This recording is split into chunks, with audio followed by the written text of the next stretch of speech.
Bonjour à tous. Alors j'ai poussé, j'ai dit des boîtes à Corentin Berger. J'adore Corentin Berger avec London Royal et il rentre dernier dans la dernière ligne droite et puis il reste derrière et je disais j'hurlais des boîtes et il a mis un temps fou à déboîter. Bon, il finit comme une balle, mais il a déboîté trop tard. Donc je rappelle à ce jockey que j'aime bien, que j'estime, que j'avais donné en vidéo bonus révélation au printemps à mes abonnés en disant Corentin Berger, ça va être la révélation.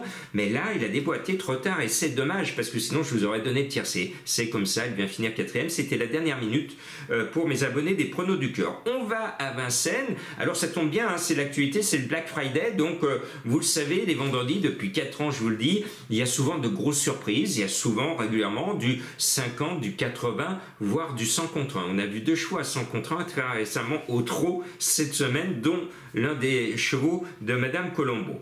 Donc, rien n'est affiché d'avance, il n'y a pas un coup sûr à la gagne, et pour moi, je mets un cheval qui monte du midi spécialement pour la course. C'est le 9 Impératrice Vitella, mené par Eric Raffin, tout mignon, tout beau sur son sulky américain. Le cheval cherche sa course depuis pas mal de temps, hein. Il est un véritable pool leader, 3, 2, 2, 2, bon, il manque plus que la gagne.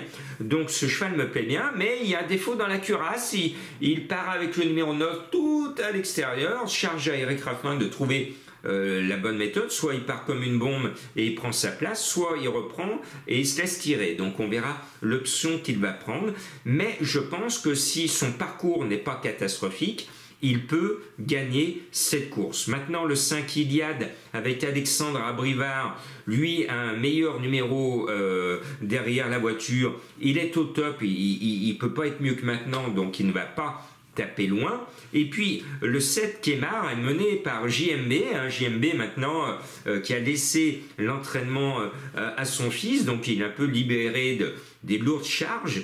Eh bien il va se consacrer à ce Kemar, l'un des 2 bandeaux au départ, et vous le savez, JMB est un gagnant dans l'âme. Être deuxième ou troisième, cela ne l'a jamais intéressé. Ce qui l'intéresse, c'est la gagne et mettre son petit panache. Donc rien ne vous empêche de mettre ce 7 en tête. Pour moi, je lui vois la 3e meilleure chance de la course, mais je ne serais nullement surpris de le voir gagner ce quintet. Et maintenant, je vais rentrer dans ma préparation de chevaux pour vivre un Black Friday, vous permettre de toucher de jolis rappeurs, parce que imaginez que mon cheval que je vous déniche, le 12 Oblivion, est carrément avant-dernier des chevaux les moins cités de la presse spécialisée, avant-dernier. Il est annoncé par mes confrères à 33 contre 1.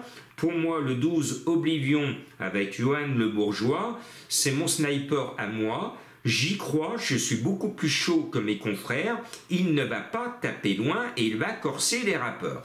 Donc ça, c'était l'avant-dernier des moins cités de la presse. Et maintenant, je vais vous mettre le dernier des moins cités de toute la presse spécialisée. Donc là aussi, ça va être de la cote.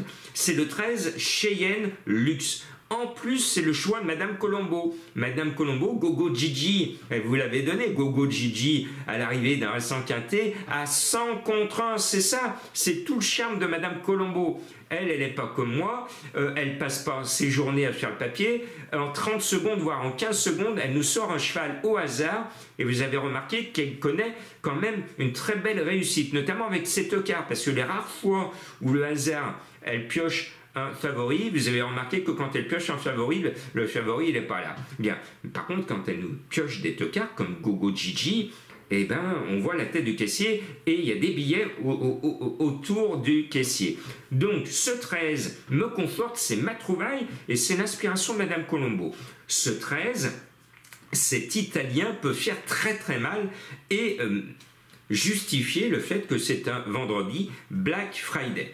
Maintenant, avec l'As Iron du Gers, eh ben, le fils Bazir a visé ses courses, tout le monde le sait, c'est un secret de Polichinelle, donc c'est son objectif. Maintenant, regardez son papier 2024, 2 gagnes et le reste du temps, il n'est pas là. Donc c'est tout ou rien. Donc allez-y, vous pouvez même le mettre gagnant parce qu'il a été préparé pour gagner ses courses, mais quand on voit sa musique, elle fait un peu froid dans le dos, donc c'est tout ou rien. Moi je suis un peu frileux, donc je le mets un peu bas, mais s'il gagne, je ne serais pas surpris parce qu'il a été préparé pour gagner. Mais là aussi c'est pas un secret, tout le monde le sait. Après, je vais mettre un autre cheval qui sera une cote assez sympathique, c'est le 14 Colbert WF, qui est la deuxième cartouche, le deuxième sniper de Bondo. Eh bien, je pense qu'il va faire quelque chose de pas mal, malgré sa mauvaise position en deuxième ligne. Et puis, il y a un cheval qui vient de se planter dernièrement, mais précédemment, c'est un vrai métronome, donc j'ai pris la décision de lui pardonner et de le mettre en complément, le 3 In Envry, mené par Mathieu Mottier qui est en forme et qui est devenu l'une des grandes mains de Vincennes maintenant depuis un certain temps. Ce 3 In Envry, il faut le racheter, il ne faut surtout pas le juger sur sa dernière course, mais surtout sur ses courses précédentes. Maintenant, je n'ai pas pu tous les mettre, donc attention danger, il peut y avoir des surprises. Je termine avec des chevaux mystères. 3 chevaux mystères. Eh bien, pendant la Deuxième Guerre mondiale, eh ben, on savait que à bord de leur Zéro, ces pilotes japonais jouaient ce rôle et se laissaient plonger sur leur cible et se faisaient un petit peu harakiri en pilotant de cette façon. Eh bien, pour vous démontrer ça, c'est malheureusement une référence historique pendant cette triste Deuxième Guerre mondiale. Eh bien, je viens de vous faire deviner le nom d'un cheval mystère. Et puis, le deuxième, eh bien, c'est ce que fait. Alors, j'ai à la maison un petit minou, c'est Lucie, une petite chatte. Et puis, j'ai une petite chienne qui s'appelle Violette. Et un coup l'une, un coup l'autre, sur le canapé, quand j'arrive, la place est prise et le petit minou ou le petit toutou me regarde et il pense fortement, très fortement au nom de mon cheval mystère à découvrir. À vous de le chercher.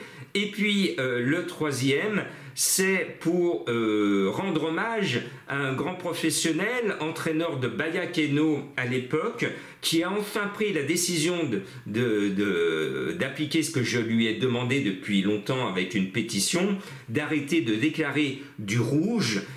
Donc il a arrêté, donc bravo à lui, et depuis qu'il a arrêté, eh ben, il connaît une nouvelle réussite et ça lui porte bonheur. Et bien quand vous allez voir cet entraîneur célèbre en rouge, eh bien regardez son drapeau vert et allez-y, voilà, on va certainement voir la tête du caissier avec ses chevaux mystères.